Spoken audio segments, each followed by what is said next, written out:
Carl was sore as hell at him, and he didn't know what he could do about it.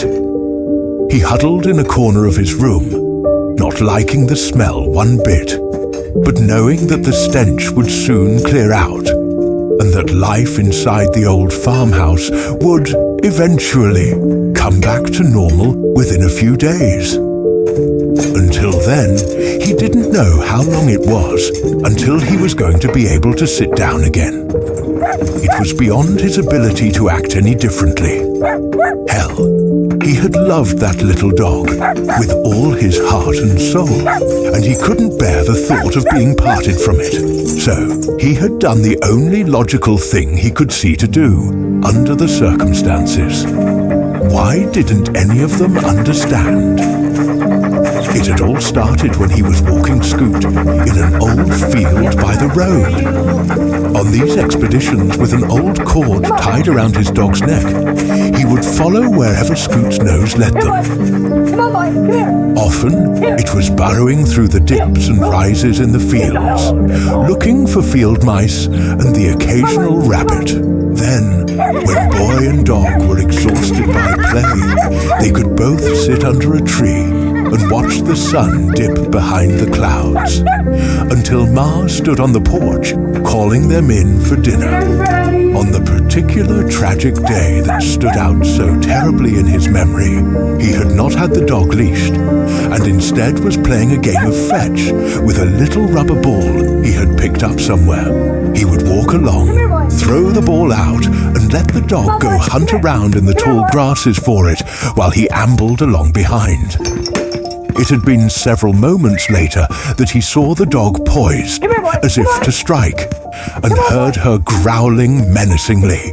He ran forward immediately, and when he got up to where his dog was crouched, growling, suddenly he heard her yelp in pain, and was just quick enough to see a snake disappear behind a fallen log.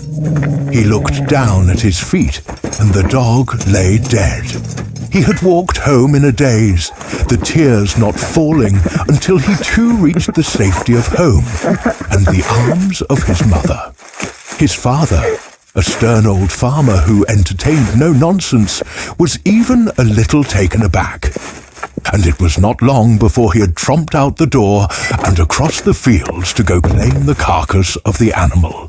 He had scratched his head, asking himself, "Wonder what on earth kind of serpent it was."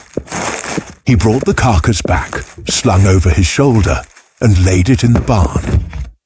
Then he went to fetch his shovel and walked back into the old house, saying, "We'll bury it in the backyard, boy. Come with me." Still sobbing, he had climbed down from his mother's knees and followed his father back out of the house and across the yard, as their shadows stretched across the ground in the slow sunset. He felt cold all over, and his chest ached with the fury of his grief. He followed his father inside, and there, resting atop a haystack, was the fly-blown body of his beloved puppy, its tongue lolling out, and its eyes rolled up to whites in its head. He let out a great sob at the sight, and suddenly felt the cold, tough slap of his father's hand come down like a great gavel on the cheek of his face. "Quit being a baby, Carl. You have to get used to such sights if you're ever to be any help around here at all. This here is what death looks like, and don't you ever forget it. Here, take a good look." And his father grabbed him by the collar of his shirt and thrust him forward, inches away from the dead dog's snout. He could smell a faint whiff of the dog's odor as he sobbed there, silently now, tears still streaming down his face. "Bye-bye, Scoot," he thought dismally. Inside, he felt as if all the life in his soul had suddenly been crushed from him. Father, suddenly pleased that he had quieted down, patted his head saying, "Good. Now quit crying. There's a good boy. It ain't so bad now, is it?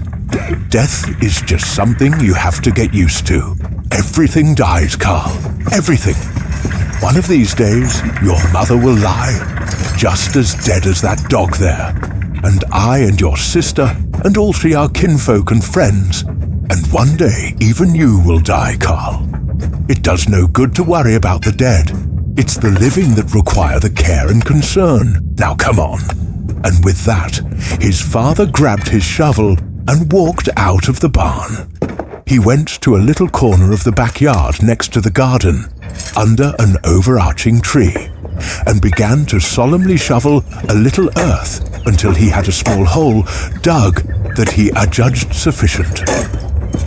He then turned to his son, who had grown stoic and cold in these last few minutes, and said, "Now, go get the animal and bring him out here." He looked up at his father in a perplexing mixture of fear, hatred, and disgust, but knew that protesting would do no good. On legs that felt rubber and nearly refused to move, he trudged back to the barn and slipped into the dark crack of the doorway. He squinted in the gloom until he found the haystack. And in his mind flashed all the good times he had had, playing with his dog, holding his dog, and loving the animal with the fierce love of a small boy.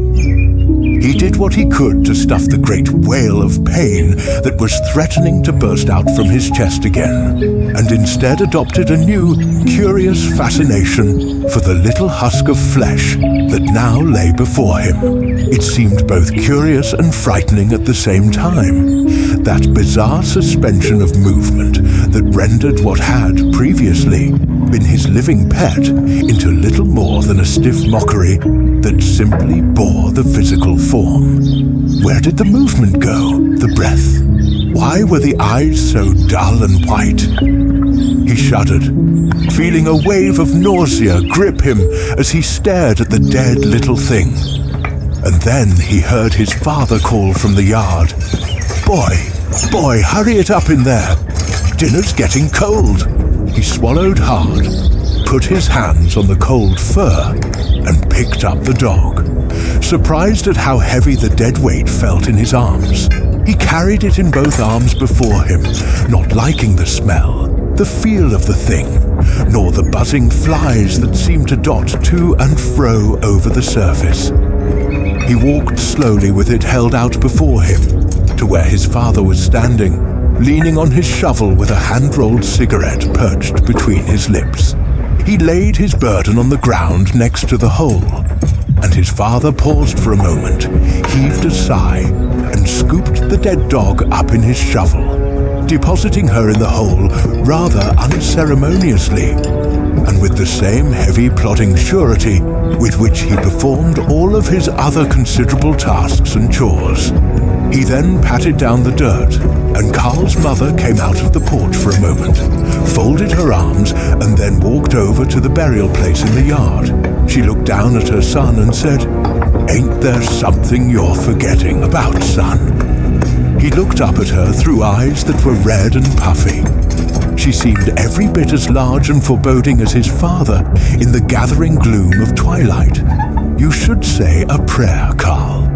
You should say a prayer for your dog. Elizabeth, don't encourage him. No, I think that he should, but," he said, his voice quavering a little, "we learned in Sunday school that animals don't have souls." "Oh, that's not a proven fact, I think, Carl.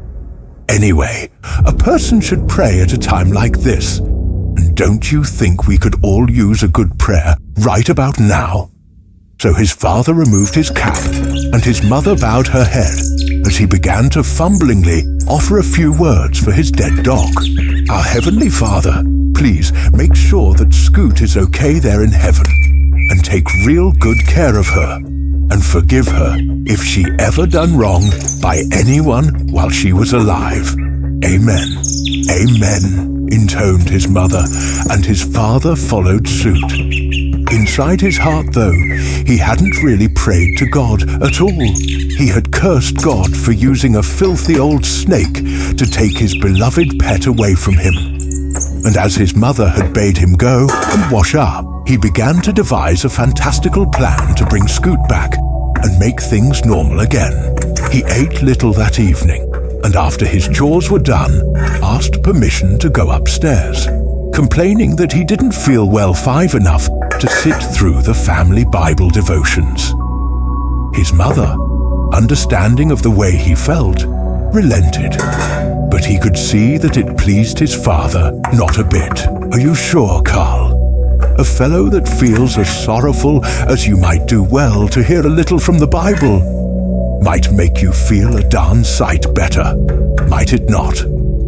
He said nothing, but his mother turned and whispered something to his father, and they exchanged a look. And so his father turned to him, waved his hand and said, "Go on, boy. Tonight you can go to sleep early." He climbed the creaking stairway to his bedroom, suddenly liking the darkness and the coolness of the air upstairs. Below, he could hear his mother reading to his brother and sister and father from the Bible, from God's holy word. He felt a tremor of resentment as he heard the words ring upward, and he climbed into bed feeling the darkness penetrate in around him. He lay there for what seemed like an eternity, staring out at the lonely moon and feeling like the unluckiest little boy in the entire world. There was no chance of sleep for him that night. He did doze, though, and when his brother finally came upstairs to bed, he popped his eyes open for a bleary second, wasn't sure if he was dreaming, and then rolled over to face the wall. Byron took his clothes off in the darkness, not bothering to say a word, and climbed beneath the cool comforter and went to his own dreams. Carl awoke in the dead of night, and the moon was as full and as bright as he had ever seen it. He lay there for a moment, the sadness of sleeping without his dog still clutching at his belly, and more poignant memories poking at him. But also, he felt distinctly a little ill at ease. He supposed it must have been a trick of his mind upon awakening, but he was nearly certain that he saw Scoot sitting on the floor in the moonlight, her head resting on her paws. He had actually gotten up and found that this had been simply a hallucination, a trick of his half-asleep brain. But it had unsettled Sixnim, and he had the creeping sense that somehow he and his brother weren't alone in the room. It was a feeling he couldn't quite put his finger on, but the longer he lay there, the more conscious he became of the feeling of being watched, of the feeling of being touched by invisible fingers. He thought maybe he was going plumb crazy. Just then, he could feel a new power seep into his bones as he thought of the cold, calculating way he had managed to stare down death and stifle his tears and childhood fears under a cloak of cold guile. True, his father had been responsible for that, but Carl secretly wondered if his father was not a little surprised at just how well and manly he had managed to behave during the short ordeal. He had stared death in the face, had felt its icy terror grip him momentarily, and was all the stronger for it. Now he felt a little like he could be one with death, that he could befriend it. And it gave him an important idea. As he lay in bed that night, and into the wee hours of the morning, his mind began to formulate the plan of what he was going to do. Not tonight, and perhaps not tomorrow night, but soon. The next few days were like a strange dream to the boy. He did his chores mechanically and efficiently, ate his meals quietly, spoke little, went to school, and studied his lessons just as he always had. But even his father knew that something was different about him, and at times seemed to be fighting some sort of inner battle with himself about what to do or say about it. His mother grew increasingly worried, and his siblings simply ignored him. He spent much of his free time simply wandering in the fields, feeling his hideous new strength deep down in his bones and listening to the silent voice on the wind. It was late one night when he woke from troubled dreams, rolled over, and again saw the fat, full moon shining in his window upon him, as if it were a giant beacon calling him forth while the rest of his family slept. He got out of bed, hugging himself in the 7 chill, and listened for a moment for the loud, sawing snore of his father in the room across the hall. He got up, tiptoeing as quietly as he could, and went to the door, looking out in the darkness. His eyes were rapidly adjusting to the dark, and he stepped out cautiously, his heart hammering in his chest, and began to feel his way, his outstretched arm trailing one side of the wall, to the staircase. He made it to the top of the stairs, looking down into what seemed suddenly like fathomless darkness. He knew that the stairs creaked quite a bit, and he sincerely hoped he could make it down, slowly, without a loud creak waking up his folks. He knew that the first step was decisive, and felt his foot slowly trailing across the carpeted floor until it fell into place along the first step. 1, 2, 3. How many damn steps were there?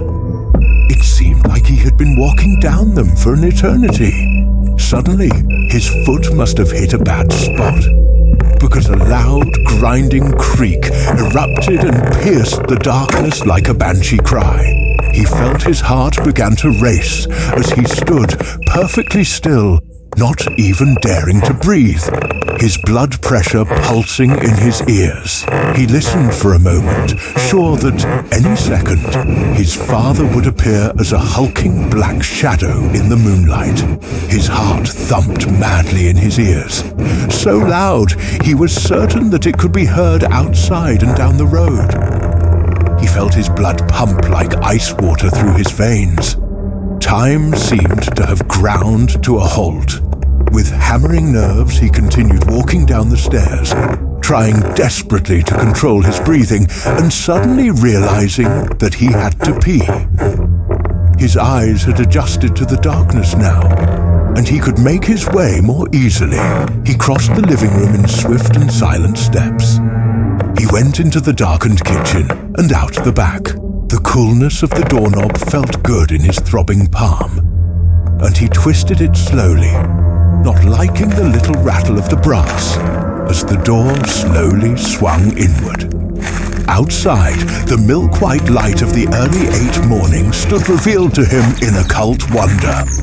He stepped out onto the back porch in his stocking feet, mindful that a tiny misstep could bring a painful splinter, and slowly made his way down the flagstone pathway and across the yard, bedazzled for a moment as he looked into the shifting clouds and silvery beams of bright moonlight dancing in the country sky.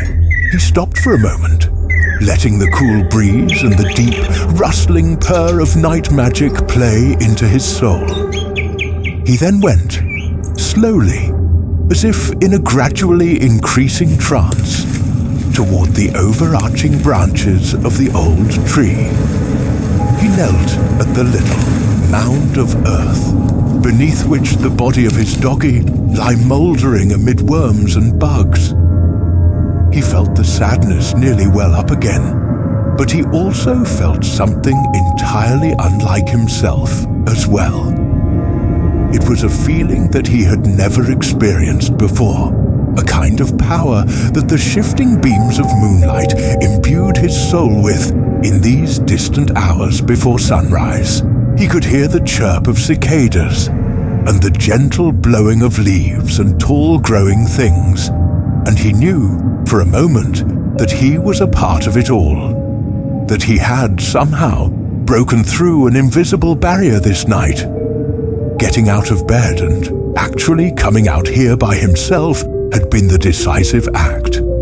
But now it was as if he had crossed for the first time in his life a point of no return. He felt something stir inside, something alive and moving and cold and wicked and powerful all at the same time. It was love.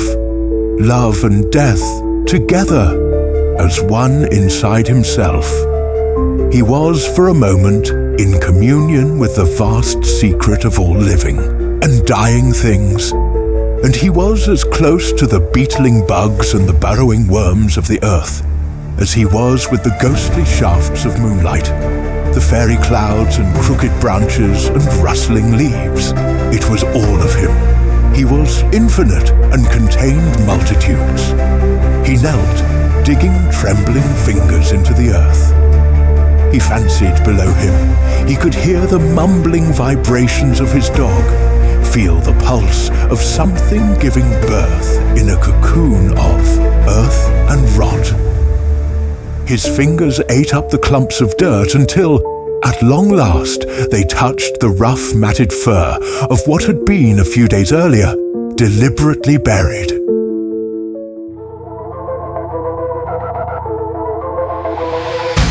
No matter where I turn, every step reminds me what I've learned. You'll always be the fire in my soul. Everything I've faced, every challenge, every choice I've made, through light and dark, your voice has made me whole. You teach me to stand tall, to rise again from every fall. Your wisdom lights the way, and in my heart you'll always the gaze of chaos. The gaze of chaos. Through the silence and the storm, guiding me when I'm forlorn. In the night you keep me strong. The gaze of chaos.